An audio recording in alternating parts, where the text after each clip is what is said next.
Salut les sportifs, nouvelle vidéo sur la chaîne YouTube. On va parler dans cette vidéo de la Polar Vantage M2. C'est la nouvelle génération de montres d'entrée de gamme pour le triathlon de chez Polar.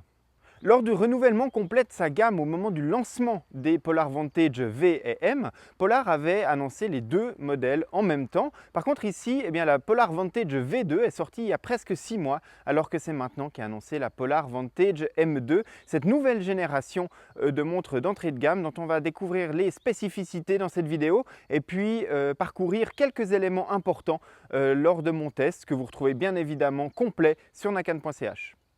Donc la première chose qui m'a intéressé au moment où Polar a annoncé cette nouvelle Polar Vantage M2, c'est tout simplement que sur leur site internet, ils ont publié des visuels qui laissaient penser que Polar s'attaquait enfin à cette entre guillemets problématique de la bordure autour de l'écran, parce que quand j'ai vu les premiers visuels de cette Polar Vantage M2 sur le site de Polar au moment où l'annonce a été faite, je me suis dit tiens, en voyant ces visuels, ils ont probablement réussi à réduire cette bordure autour de l'écran.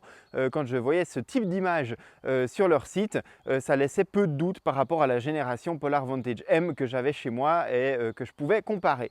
Et lorsque j'ai reçu ma Polar Vantage M2 pour commencer les tests, c'est une des premières choses que j'ai fait, j'ai comparé la Polar Vantage M et la Polar Vantage M2, donc les deux générations côte à côte, et c'était vraiment pas flagrant que cette bordure avait changé, donc j'ai mesuré un petit peu et puis finalement j'ai pris une photo de ma Polar Vantage M2 sous le même angle que celle du visuel du site de Polar au moment du lancement de la montre, et puis quand on les superpose, on se rend compte que Polar a adressé le problème de la bordure de l'écran uniquement sur les visuels marketing, mais pas réellement dans la réalité, ce qui est un tout petit peu dommage parce que là, on pourrait presque parler de publicité mensongère. On le voit, il y a vraiment un gros écart entre la réalité et puis le visuel qui a été présenté. Donc Polar est bien consciente que c'est moche d'avoir cette bordure de l'écran. Moi, je préférerais qu'ils résolvent ce problème directement sur la montre plutôt qu'en maquillant les visuels marketing. Voilà, maintenant que ça c'est dit, on a la montre dans les mains et malgré cette bordure plus importante autour de l'écran que ce qui était espéré, je suis parti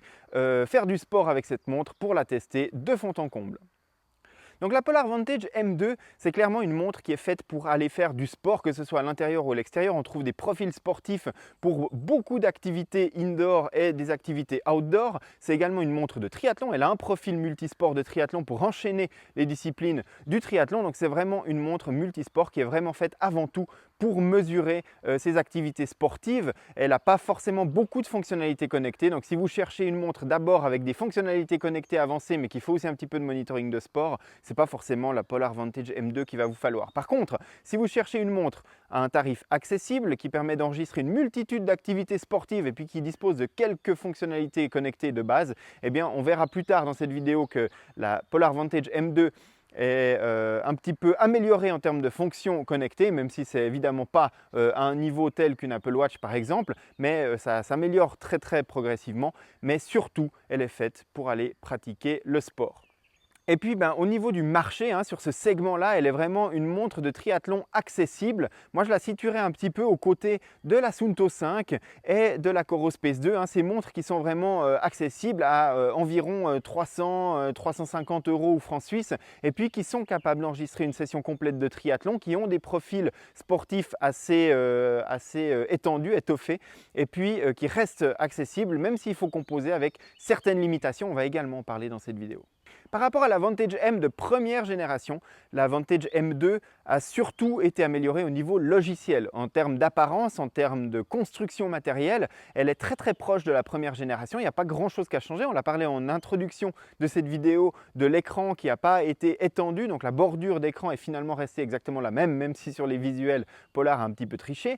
C'est surtout dans sa partie logicielle que la montre a été améliorée. Donc elle a reçu évidemment toutes les fonctionnalités de base de la Polar Vantage M de première génération, ainsi que toutes ces mises à jour qui ont été effectuées par la suite avec des mises à jour de firmware.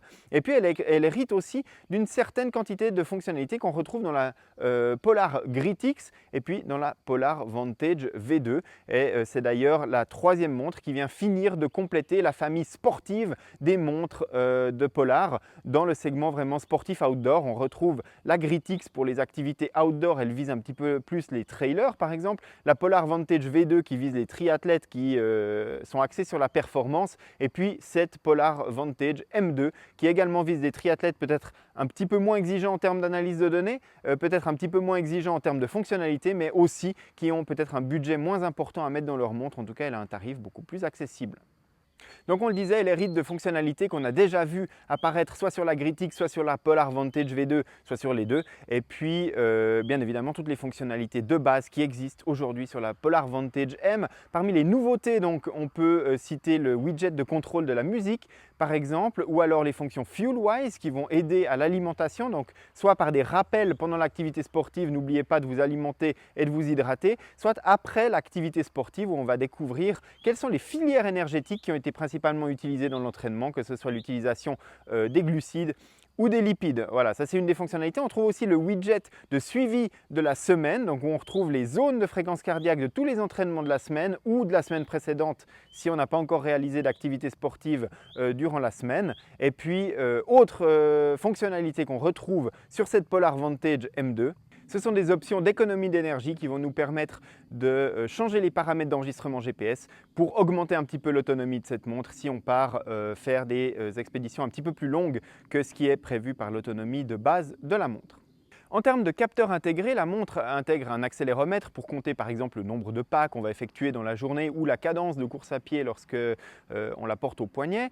Elle intègre aussi un chipset GPS qui permet donc le géopositionnement, donc la mesure de la vitesse, de la distance et aussi de l'altitude parce que la montre est dépourvue d'un altimètre barométrique, donc elle va utiliser le GPS pour mesurer l'altitude. Et puis en termes de système GNSS supporté, on pourra utiliser le GPS conjointement à GLONASS ou à Galileo. Et puis la Polar Vantage M supporte également le système de positionnement QZSS si vous vous trouvez au Japon ou en Australie. En ce qui concerne la mesure de fréquence cardiaque, on trouve au dos de la Polar Vantage M2 le capteur Precision Prime de Polar, donc qui permet de mesurer au poignet la fréquence cardiaque. On le sait, on le répète et on le redit encore et encore sur nakan.ch et sur cette chaîne YouTube, il n'est pas forcément ultra précis d'utiliser le capteur poignet quel qu'il soit de sa montre, donc on peut coupler une ceinture cardio compatible Bluetooth Smart, que ce soit celle de Polar ou des ceintures compatibles du marché. Ça peut être les ceintures de Wahoo ou de Garmin qui supportent le Bluetooth Smart par exemple, et puis ça améliorera la mesure de la fréquence cardiaque pendant les activités sportives. Et lorsqu'on en vient spécifiquement à certaines activités sportives, en course à pied, la Polar Vantage M2 va permettre l'utilisation du capteur Stride pour mesurer la puissance. Il n'y a pas de mesure de puissance intégrée au poignet comme sur la Polar Vantage V2 par exemple parce qu'il n'y a pas d'altimètre barométrique, mais on peut coupler le capteur Stride qui permettra d'utiliser la puissance directement sur la montre et puis ça permettra également de l'utiliser comme footpod pour améliorer la mesure de distance et d'allure. Et puis sur le vélo par exemple, on peut utiliser les capteurs de vitesse, de cadence et la Polar Vantage M2 supporte également le couplage des capteurs de puissance. Encore une fois, tout ceci doit être compatible avec Bluetooth Smart. La montre Vantage M2 ne supporte pas la connectivité End+, mais la plupart des capteurs du marché actuellement supportent le mode Bluetooth Smart. Et en natation, donc en piscine, c'est l'accéléromètre de la montre qui va être utilisé pour détecter le nombre de longueurs effectuées, les pauses qui sont effectuées au mur et puis les sessions de natation sont dissociées automatiquement par la montre. La détection n'est pas forcément super efficace en ce qui concerne les tests que j'ai réalisés. En tout cas, c'est moins précis que chez Coros ou Garmin par exemple. Et puis en eau libre, eh bien, on va pouvoir encore utiliser la montre pour faire de la natation en eau libre. Dans ce cas-là, c'est le GPS avec une amélioration logicielle de la trace pour l'eau libre qui est utilisée pour estimer la distance qui est effectuée, estimer l'allure aussi. Mais on le sait, en natation en eau libre, le GPS pose encore passablement de problèmes aux fabricants et puis c'est plus une estimation qu'une réelle mesure de la distance. Et puis je l'ai dit en introduction, il y a un profil de triathlon, il y a un profil multisport et puis il y a à peu près 200 autres profils sportifs. Ça va des sports nautiques comme le kayak ou le surf, aux activités indoor comme la musculation, la course sur tapis ou le vélo elliptique. On trouve vraiment une multitude de profils qui permettent d'exploiter au moins la mesure de fréquence cardiaque pour estimer le nombre de calories qui ont été brûlées pendant l'effort. Et puis sur certains profils sportifs, on va retrouver quelques métriques un petit peu plus spécifiques. En termes d'entraînement, on retrouve la fonctionnalité FitSpark à l'intérieur de cette Polar Vantage M2, c'est-à-dire un algorithme qui va suggérer des types d'entraînement en fonction de sa progression et de son activité sportive. Donc si on n'a pas trop d'idées sur la séance à effectuer aujourd'hui, eh bien, on va pouvoir lancer FitSpark et puis se faire proposer quelques idées de séances. Et puis au niveau de la mesure, on retrouve ce widget qui permet d'analyser sa semaine d'entraînement avec le temps effectué dans chaque zone de fréquence cardiaque pour vérifier que l'entraînement qu'on a effectué correspond à ce qu'on avait planifié de faire en début de semaine au niveau intensité sportive. Donc ça, c'est un héritage direct de la Polar Vantage V2 sur laquelle on a vu apparaître ce nouveau widget. Au tout début de la vidéo, on a parlé de fonctionnalités connectées. La Polar Vantage M2 hérite désormais du contrôle de la musique sur le smartphone. Ça veut dire qu'on ne peut pas stocker de la musique dans la montre et l'écouter en mode hors ligne lorsqu'on va s'entraîner. Par contre, on peut contrôler le lecteur de musique de son smartphone. Si on l'a par exemple dans un brassard sur l'épaule ou dans la poche arrière, eh bien, ce sera plus simple de manipuler la montre pour aller changer la piste qu'on écoute ou alors le volume d'écoute. Et ça, on peut le faire directement depuis la montre, soit par une vue qu'on va configurer dans ses profils d'entraînement, soit en utilisant le widget sous l'écran de l'heure pour aller contrôler sa musique. En termes de fonctionnalités connectées, on a aussi maintenant le widget météo qui permet d'afficher les prévisions météo de la journée et des jours à venir. Et puis évidemment, la montre Polar Vantage M2 permet d'afficher les notifications du smartphone si elle est couplée en Bluetooth et puis que le smartphone est à proximité et en tout cas à portée de Bluetooth.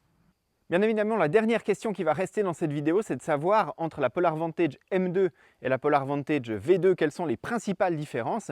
Donc ce modèle-là qui est en entrée de gamme coûte quand même moins cher que la Polar Vantage V2 qui est le haut de gamme de chez Polar. Donc on imagine bien qu'il y a des fonctionnalités qui ne sont pas présentes sur cette Polar Vantage M2. Il s'agit premièrement de la fonctionnalité Hill Splitter qui permet de détecter les montées et les descentes en live au cours d'une activité sportive. Il s'agit du suivi en live sur la montre des segments Strava qui sont présents sur la V2 mais pas sur la M2.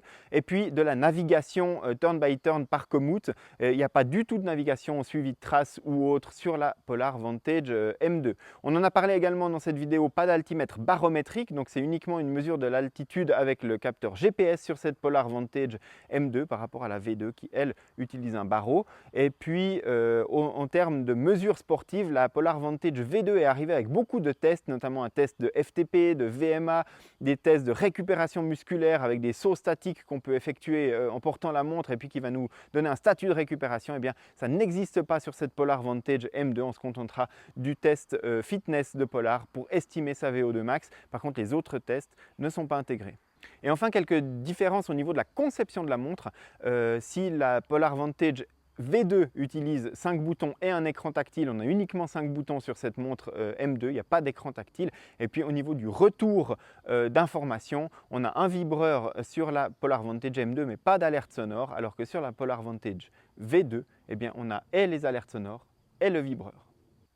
Donc voilà, vous savez l'essentiel sur cette Polar Vantage M2. Vous retrouvez le test de fond en comble avec tous les détails. Vous retrouvez les fonctionnalités de suivi d'activité quotidienne, le suivi de sommeil. Vous retrouvez des comparatifs de mesures GPS, de mesures d'altitude, de mesures de fréquence cardiaque réalisées avec cette montre. Tout ça, c'est sur nakan.ch dans le test de fond en comble. Vous le trouvez dès maintenant. Il est disponible ici au travers du lien dans cette vidéo ou alors dans le descriptif que vous trouvez au-dessous. En tout cas, j'espère que cette vidéo vous aura été utile. Si c'est le cas, n'hésitez pas à vous abonner à la chaîne, à mettre un petit pouce bleu sous cette vidéo et je vous donne rendez-vous très bientôt sur nakan.ch, les réseaux sociaux et puis sur cette chaîne YouTube pour une prochaine vidéo. À bientôt!